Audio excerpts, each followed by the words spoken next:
जय हिंद साथियों, बिहार पुलिस सिपाही की परीक्षा 2025 के लिए आज के सेशन में जीके, साइंस और हिंदी व्याकरण से बहुत ही शानदार प्रश्नों को लेकर आए हैं, जो कि साथियों आपके बिहार पुलिस एग्जाम के लिए बहुत ज़्यादा महत्वपूर्ण होगा। तो साथियों आप लोग पूरा क्लास को ध्यान से देखिए। और आज के सेट में टोटल 40 क्वेश्चन दिया हुआ है। तो 40 क्वेश्चन में से आपका प्रयास होना चाहिए कम से कम 30 क्वेश्चन सही करने का। तो आप लोग इस टारगेट को आप सभी को पूरा करना है, इसलिए ध्यान से सेट को लगाइए। तो शाम के 7:30 बज चुके हैं, फटाफट से आप लोग लाइव चैट के साथ जुड़ जाइए। तो साथियों आज का पहला क्वेश्चन देखिए, पुनरुत्त भवन की विशेष क्षमता किसमें पाई जाती है? मोलास्का में, पॉरीफेरा में, कार्डेटा में या फिर डी इकाइनोडर्मेटा में।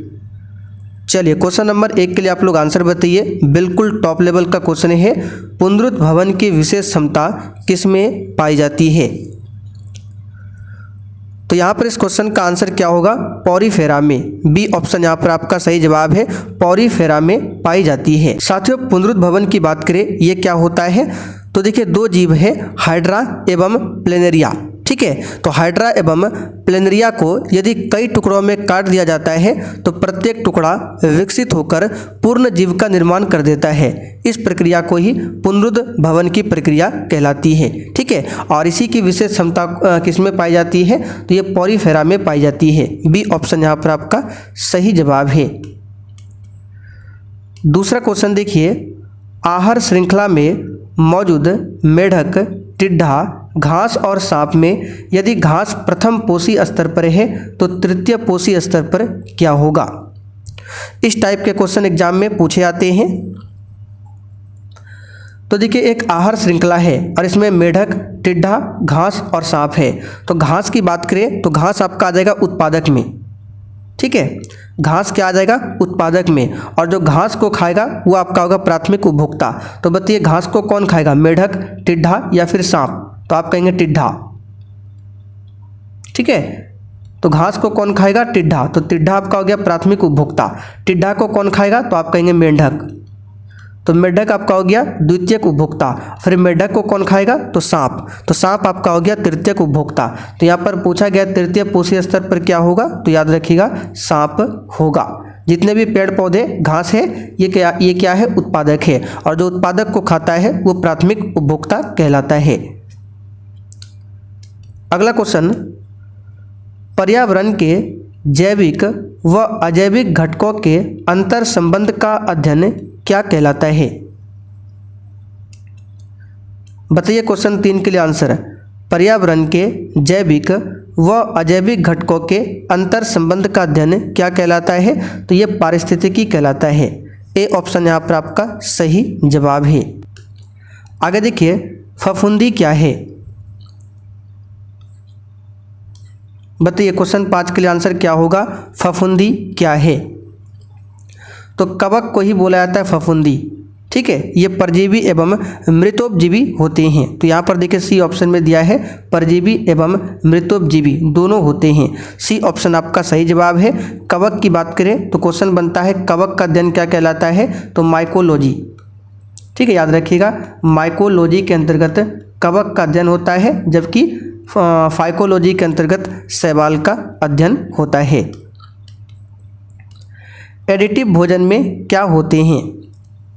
साथियों आपको एक भी क्वेश्चन को छोड़ना नहीं है, ये सब क्वेश्चन आपके एग्जाम के लिए बहुत ज़्यादा इम्पोर्टेंट है। बताइए एडिटिव भोजन में होते हैं। सही जवाब है रोगनाशक एवं खनिज दोनों। ठीक है, एडिटिव भोजन में रोगनाशक और खनिज दोनों होते हैं। नीचे दिए गए वाक्य के लिए एक उपयुक्त शब्द चुनिए। पुरुष एवं स्त्री का जोड़ा बताइए क्या कहलाता है? बताइए पुरुष एवं स्त्री का जोड़ा क्या कहलाता है?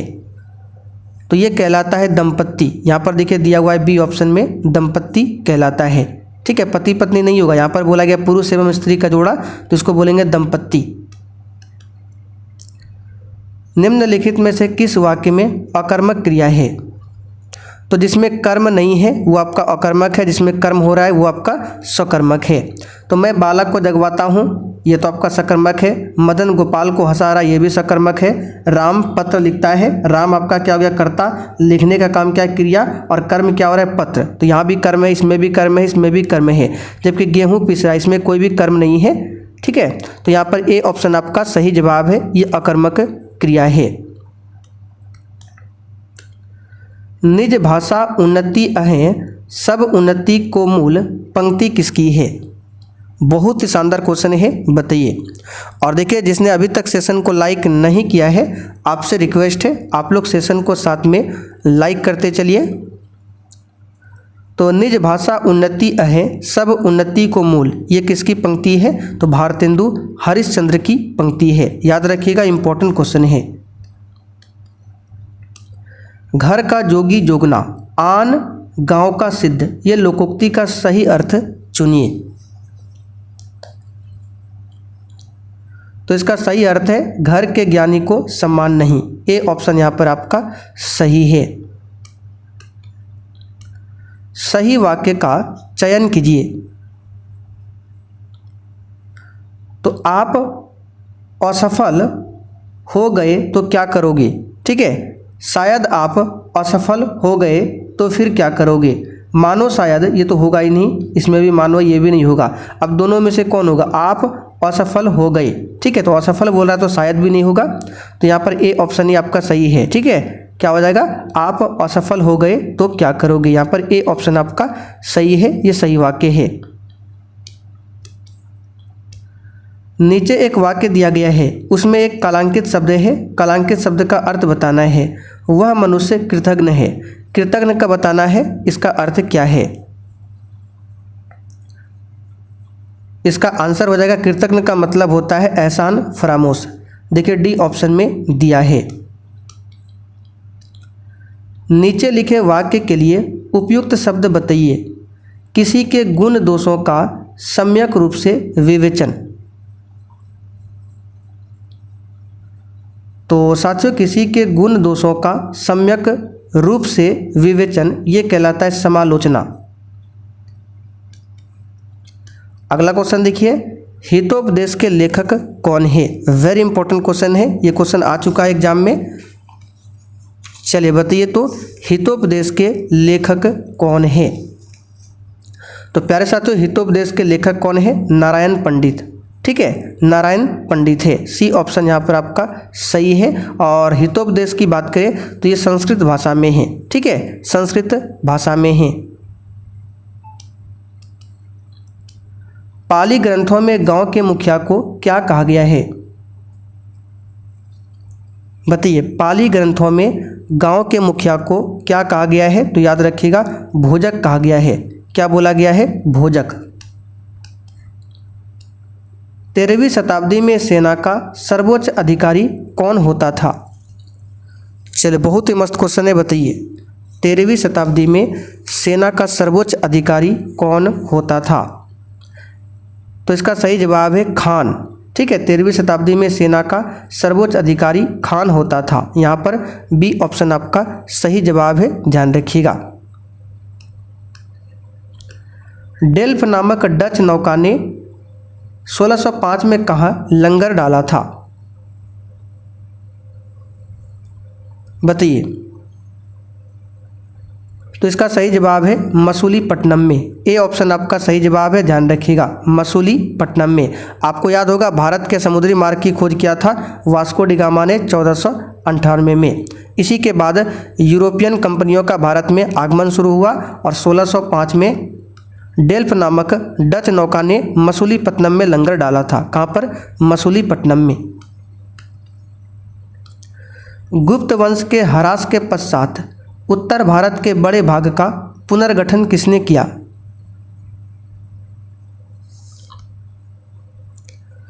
तो देखिए, गुप्त वंश के पतन के बाद उत्तर भारत के बड़े भाग का पुनर्गठन वर्धन वंश के शासक हर्षवर्धन ने किया था।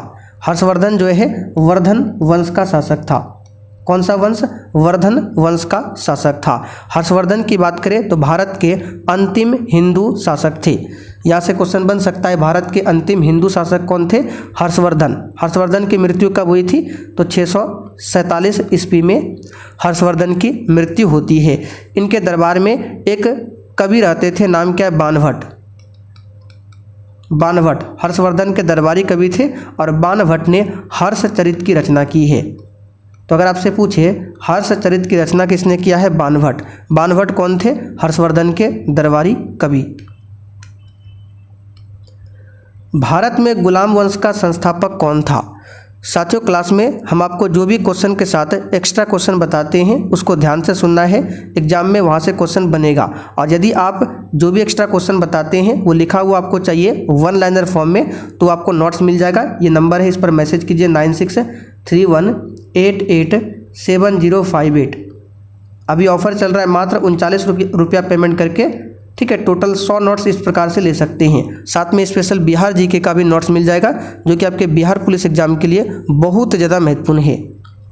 तो गुलाम वंश का संस्थापक कुतुबुद्दीन ऐबक, कई बार बता चुके हैं। 1206 में गुलाम वंश की स्थापना की जाती है। 1206 में गुलाम वंश की स्थापना होती है और ये लास्ट तक चला था 1290 तक। निम्नलिखित घटनाओं में से कौन सी घटना 1919 में घटी थी?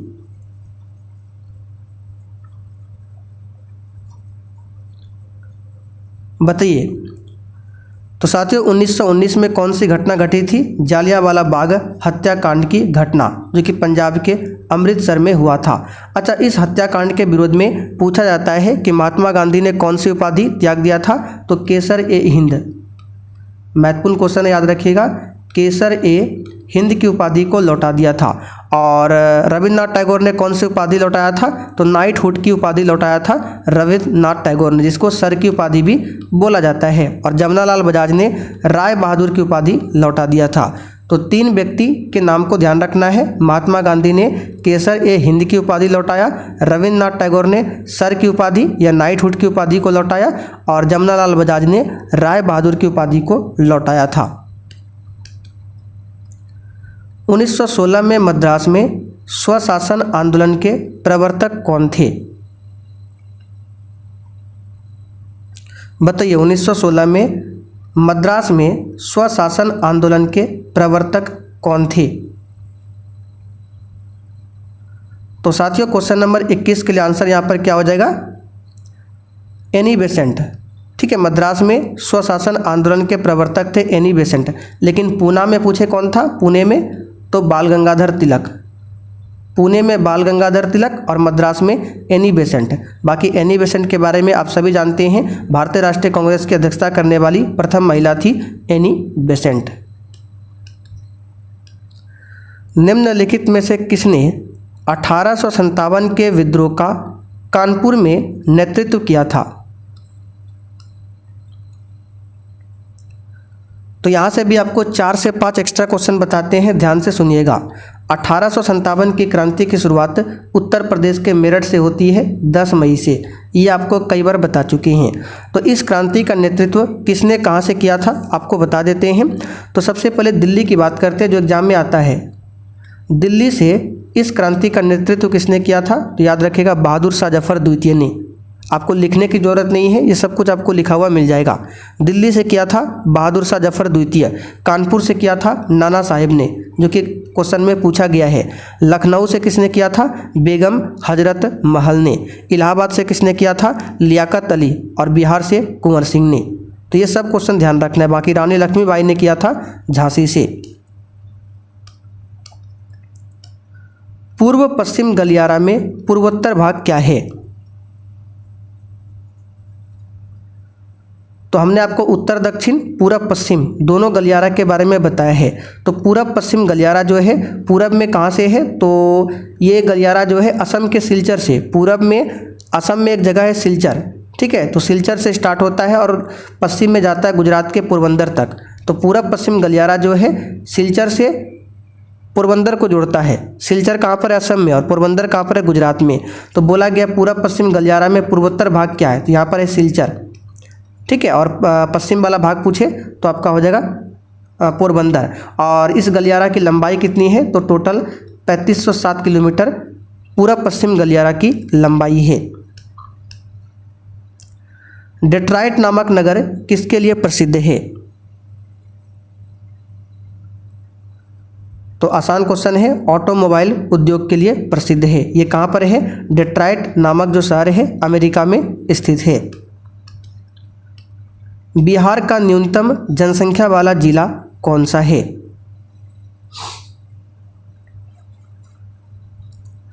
तो यह है शिवहर। इसका भी नोट्स बनाकर बिहार स्पेशल जीके में डाल चुके हैं, वहां पर आपको मिल जाएगा शिवहर। ठीक है। बिहार का सर्वाधिक लिंगानुपात वाला जिला कौन सा है? तो सबसे अधिक लिंगानुपात वाला जिला है गोपालगंज, याद रखिएगा गोपालगंज। अच्छा, बिहार का कौन सा जिला सबसे अधिक साक्षरता वाला है? आप लोग कमेंट करके बताइए। तो बिहार के कितने प्रतिशत भूभाग पर अति सघन वन है?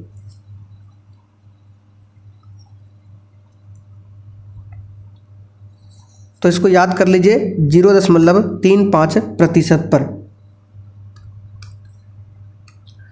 टिक्का रोग किससे संबंधित है? बताइए, टिक्का रोग किससे संबंधित है? तो साथियों, टिक्का रोग एक कवक जनित रोग है। ठीक है, टिक्का रोग किससे होता है? कवक से यानी फंगस से होता है, और यह संबंधित है मूंगफली से। भारतीय रेलवे ने किस वर्ष अपनी स्थापना के 150 वर्ष पूरा होने को मनाया था? तो सिंपल सा क्वेश्चन है, ये मनाया था 2002 में। ठीक है। अच्छा, भारतीय रेलवे की पहली रेलगाड़ी कब चलाई गई थी? तो 16 अप्रैल 1853 को मुंबई से ठाणे के बीच में। मानचित्र पर बनाई गई वे रेखाएं जो समुद्र से बराबर ऊंचाई वाले स्थानों को मिलाती है, क्या कहलाती है?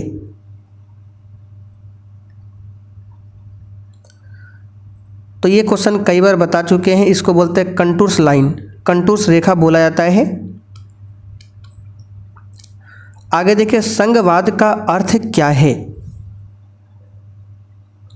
बताइए, संघवाद का अर्थ क्या है?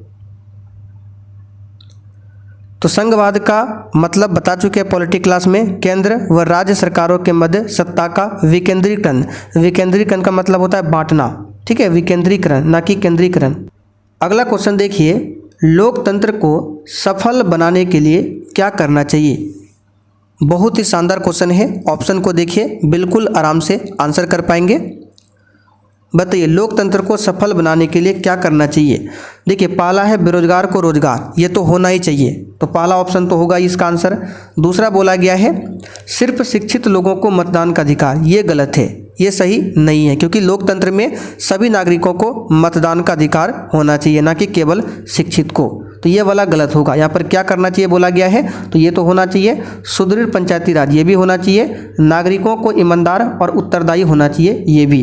तो 1, 3, 4 देख सकते हैं, बी ऑप्शन में दिया है 1, 3, 4। ठीक है, लेकिन बुक में इसका आंसर दिया है 1, 2, 4। ठीक है, तो ये गलत आंसर है। आंसर इसका क्या होगा? B option. Doctor Bhimrao Ambedkar निम्नलिखित में से किसके साथ संबंधित नहीं थे? और मतदान के लिए जो मिनिमम एज है वो 18 साल है। तो ये तो सिंपल सा क्वेश्चन, इसका आंसर हो जाएगा राज्य पुनर्गठन आयोग। ठीक है, राज्य पुनर्गठन आयोग की अध्यक्षता किया था फजल अली ने। महिलाओं के लिए मताधिकार से संबंधित मताधिकार आंदोलन किस देश में चलाया गया था? चलिए, बहुत ही अच्छा क्वेश्चन है। बताइए, इसका आंसर क्या होगा? महिलाओं के लिए, महिलाओं के मताधिकार से संबंधित जो मताधिकार आंदोलन है किस देश में चलाया गया था? तो इसका आंसर है ब्रिटेन।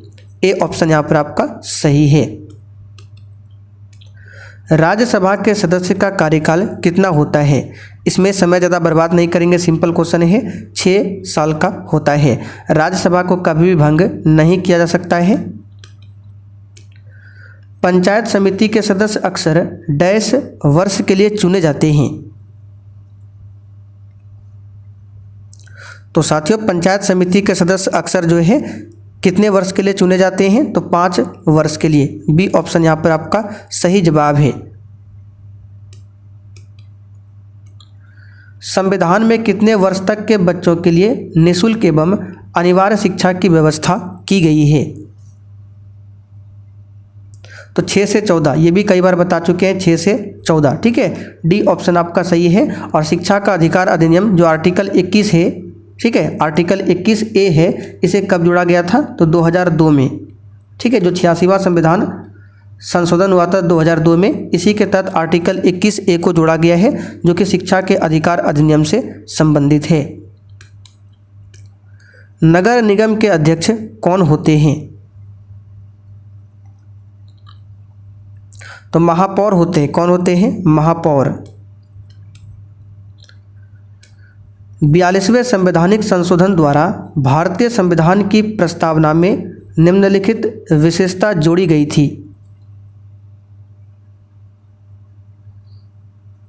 तो सिंपल सा क्वेश्चन है, 3 नए शब्दों को जोड़ा गया था, समाजवादी, धर्मनिरपेक्षता और अखंडता। तो यहाँ पर देखिए धर्मनिरपेक्षता दिया है। आज का आखिरी क्वेश्चन, किन कारणों के आधार पर भारत में व्यक्ति मताधिकार का प्रयोग नहीं कर सकता? बताइए इसका आंसर क्या होगा?